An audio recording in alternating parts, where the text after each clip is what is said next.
Ladies and gentlemen, federal employees, welcome back to this episode with me, and today is all about MRA plus 10 retirement. Okay, so if you are a federal employee who wants to learn about maybe retiring early, or maybe you just want to know a little more about the different options when it comes to retirement, right? There's many different types of retirement that you as a federal employee can be eligible for, and just by you understanding some of the basic rules will put you so much farther ahead when it comes to knowing when you can retire, what benefits you're going to get, and all the other details that come along with that huge life transition. So we're going to dive right in, and again, if you like this content, make sure to leave a comment or a rating on the podcast, or like this video on YouTube. Please support, it definitely helps a ton. So we're gonna dive right in. So the first thing to know is, okay, what the heck is MRA plus 10 retirement and who is eligible, right? Those are the big questions. And again,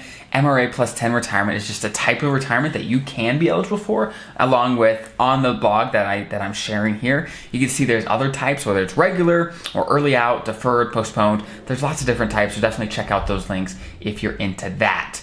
Okay, so the next big question is, hey, who is eligible for MRA plus 10 retirement? Because not everyone is, right? So you have to have met your minimum retirement age, or your MRA, right? That's one of the requirements. And also, you have to have at least 10 years of service, okay?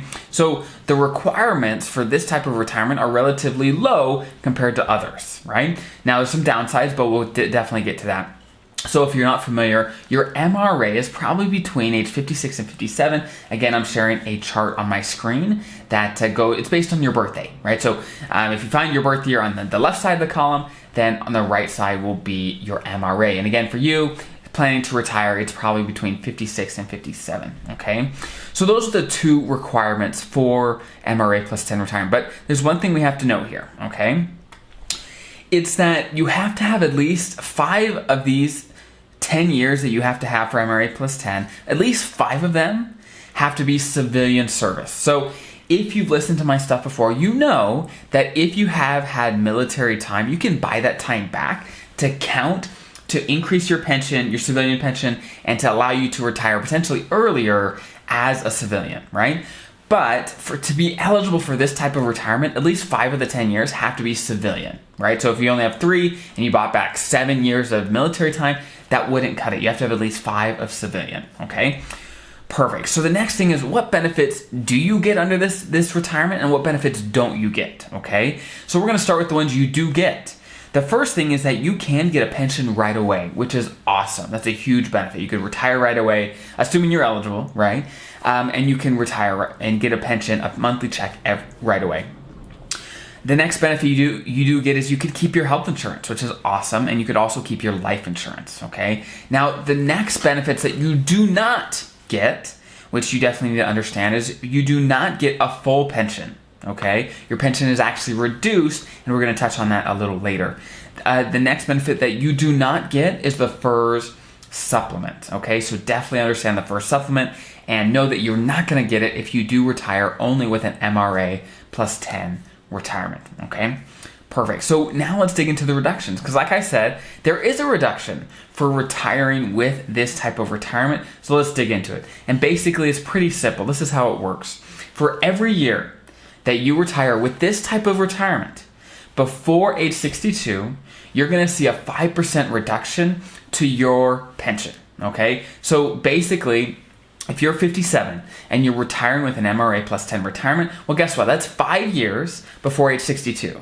So you're going to see a 25% reduction, because 5 times 5%, 5 years times 5%, that's 25%, right? So let's say you're 60, you retire with this retirement. Well, then that's only 2 years before age 62, so that's a 10% reduction. So that's a pretty big deal, right? It can make a significant difference in what your pension is going to be. So make sure you understand those rules and what you are and aren't going to get. Now, let me mention this. There's actually a way to avoid this reduction, and we're going to talk about that right now. And the way to do it is a postponed retirement, okay? And a postponed retirement is very, with the name, how the name sounds, is basically you retire. Let's say you're 57. You've got 10 years of service. You're at your minimum retirement age. you retire with MRA plus 10, but you don't want the reduction in your pension. What you can do is you can postpone your pension until later, until age 62. Okay, and when you do that, then your pension doesn't start right away, right? But it doesn't get reduced. So it starts at 62, but you get the full amount, the 100%. You don't have the 25% reduction that you would otherwise. Now, there's one nuance here. If you have at least 20 years of service, you only have to wait till age 60 to get the full pension, right? If you have less than 20, then you gotta wait until 62. That's how it works, okay? Now, there is just one last thing here that we have to make sure you understand, is that when your pension is postponed, when you're not receiving a pension, you cannot be on your health insurance, okay? You cannot be on FEHB, and you cannot be on the federal life insurance, okay? So if those things are important to you, make sure you have some way to fill that gap if you want to postpone your pension, okay? For example, one situation where it may make a ton of sense to postpone your pension is, let's say you've got 10 years of service, like we said.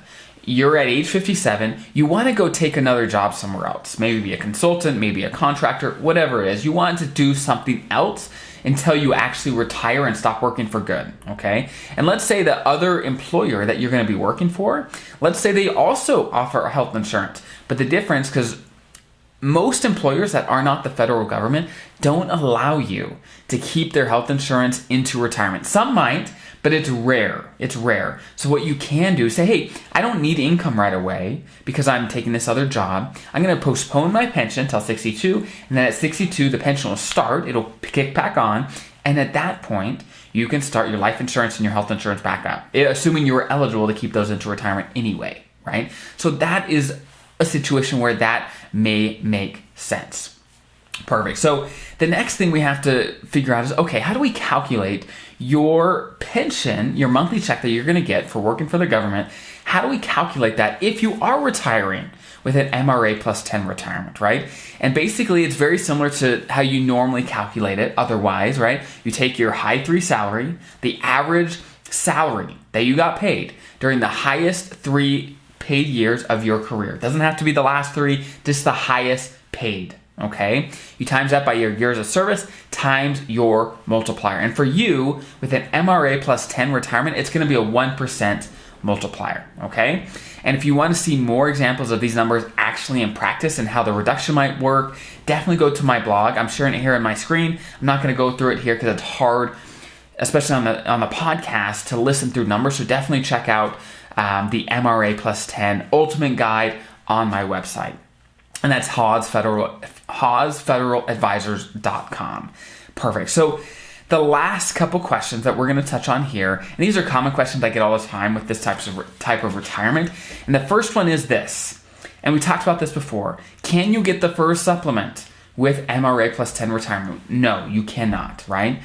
Next, can you get a COLA with an MRA plus 10 retirement? And a COLA is a cost of living adjustment. That's basically how in retirement your pension is going to increase a little bit every year to keep up with inflation, at least to some degree, right?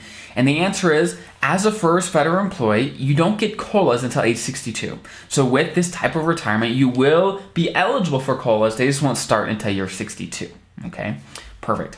So of course, and you can keep your health insurance and you can keep your life insurance in retirement with this type of retirement, assuming you're eligible with the other eligibility requirements that comes with just being able to keep your health insurance and your life insurance. And those are a whole nother set of rules. So that is the really summarize the most important points that you have to know when it comes to the MRA plus 10 retirement. So I hope that was helpful. Hopefully that gives you more info and data in making an important decision for you of what type of retirement you want and the pros and cons that come with it. So have an incredible rest of your day. Make it an incredible day and make your retirement incredible as well. So I'll see you next time.